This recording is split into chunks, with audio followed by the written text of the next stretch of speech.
Guys, आज फिर मैं लौट आई हूँ हमारे 21 डेज स्पेशल सीरीज़ के डे 1 में। और आज की स्टोरी होने वाली है बड़ी ही इंटरेस्टिंग। तो चलिए देखते हैं क्या होगी आज की स्टोरी। आज के स्टोरी में मैं आपको एक सन्यासी बाबा और उसके शिष्य के बारे में बताने वाली हूँ। एक गुरुकुल में एक शिष्य और उसका गुरु रहते थे। जब दोनों बैठे हुए थे तो शिष्य ने गुरु से कहा, गुरु जी, मैंने आपसे काफ़ी ज्ञान प्राप्त किया है। आपने मुझे सारी विद्याएं प्रदान की। मैं आज ये जानना चाहता हूँ कि मेरे गुरु जी के गुरु कौन थे। तभी उनके गुरु थोड़ी देर स्मित हास्य करते हुए बोले, तुम मेरा गुरु जानना चाहते हो तो सुनो। वैसे तो मेरे काफ़ी गुरु रहे हैं इस जीवन में, पर मुख्य 3 गुरु रहे हैं जो मुझे याद आते हैं। जब मैं अपने संन्यास के शुरुआती दौर में था तभी मुझे काफ़ी अहंकार और घमंड हो गया था मेरी अर्जित की हुई विद्या का। पर मेरा घमंड जल्द ही टूट गया। वो कैसे, तो सुनो। मैं एक दिन एक गांव से पसार हो रहा था। वहाँ मैंने एक छोटे बच्चे को मोमबत्ती लेकर जाते हुए देखा। तो मैंने उस बच्चे को रोककर पूछा, बच्चे, क्या तुम मुझे बता सकते हो जब तुम घर से निकले तो ये मोमबत्ती जली हुई थी या बुझी हुई? तो उस बच्चे ने कहा, मोमबत्ती जली हुई थी क्योंकि मैंने इसे घर से निकलते वक्त जलाया था।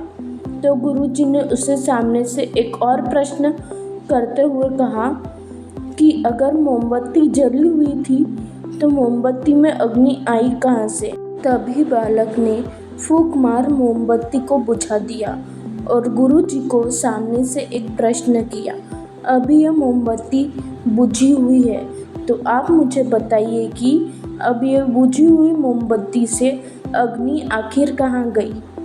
ये प्रश्न सुनते ही मैं बौखला गया और मेरा ज्ञान का अभिमान घमंड वहीं टूट के चकनाचूर हो गया। उस बालक के इस वाक्य को देखकर मैंने ये निष्कर्ष निकाला कि अपने जीवन में कभी भी अहंकार या घमंड नहीं करना चाहिए।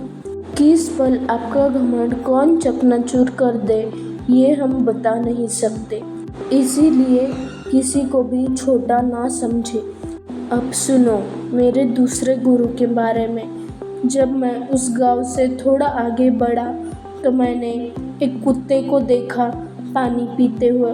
वो एक तालाब में जाकर अपनी प्यास बुझाना चाहता था, पर वो उसकी परछाई को देख डर रहा था।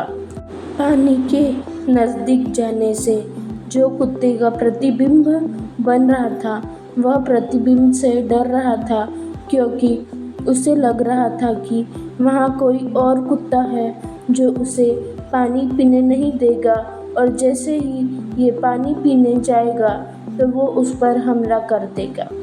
उसने कई विफल प्रयास किए पानी पीने के, पर वो पी ना सका। फिर उसने थोड़ी देर बाद एक लंबी छलांग पानी में लगाई और वो जाकर तालाब में गिर गया। और फिर उसने खूब पानी पिया और अपनी प्यास बुझाई।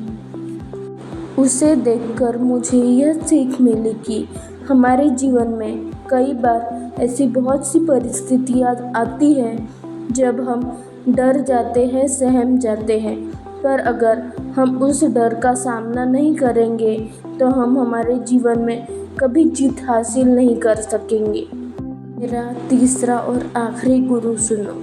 वो गुरु एक चोर था। चोर? हाँ, एक चोर। वो कैसे?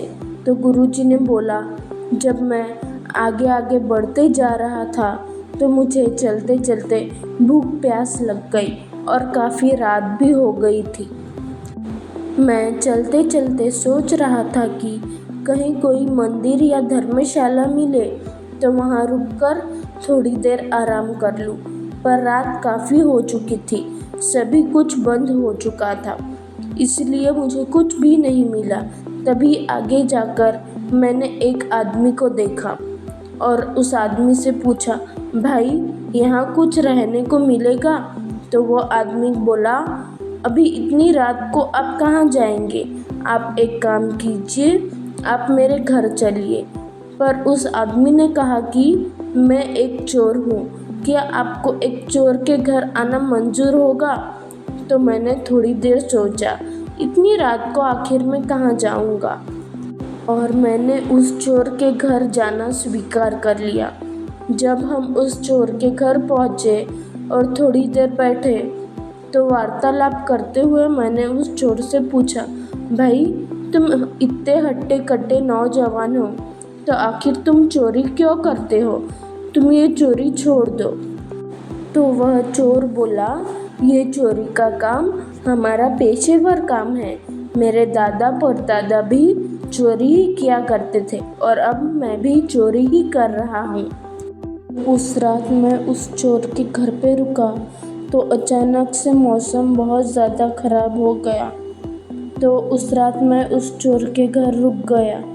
तो उस भरी बारिश में भी उस चोर ने चोरी करना जाना नहीं छोड़ा। वह किसी घर में गया और चोरी का प्रयास करने लगा, पर वह विफल होकर लौटा। तो उसी तरह उसने 2-3 दिन ऐसे ही विफल प्रयास किए, पर चौथे दिन जब उसने चोरी की तो वह सफल हो गया और वह सफल होकर घर लौटा और मुझसे कहा, आज मैं चोरी करने में सफल हो गया। तो मैंने उससे कहा कि तुम चोरी कर रहे हो, पर ये गलत बात है। अब कल मैं ये बात जाकर राजा को कह दूंगा कि तुम एक चोर हो और लोगों की मेहनत की कमाई चुराते हो। पर उसकी लगन और निष्ठा देखकर मुझे बहुत ज़्यादा खुशी हुई कि उस चोर ने विफल प्रयास के बाद भी चोरी करना नहीं छोड़ा और निरंतरता से अपनी सफलता चोरी करने में पा ली। अब अगली सुबह मैं राजा के पास गया और राजा को बताया कि यह चोरी कर रहा था। राजा ने उसे दरबार में बुलाया। फिर आगे क्या हुआ मैं नहीं जानता, पर उस दिन से मेरी ज़िंदगी पूरी तरह से बदल गई। मैं आगे तो बढ़ गया, पर उस चोर की सीख को भुला ना पाया। चोर होते हुए भी उसने सिखा दिया कि जीवन में निरंतरता कितनी ज़रूरी होती है।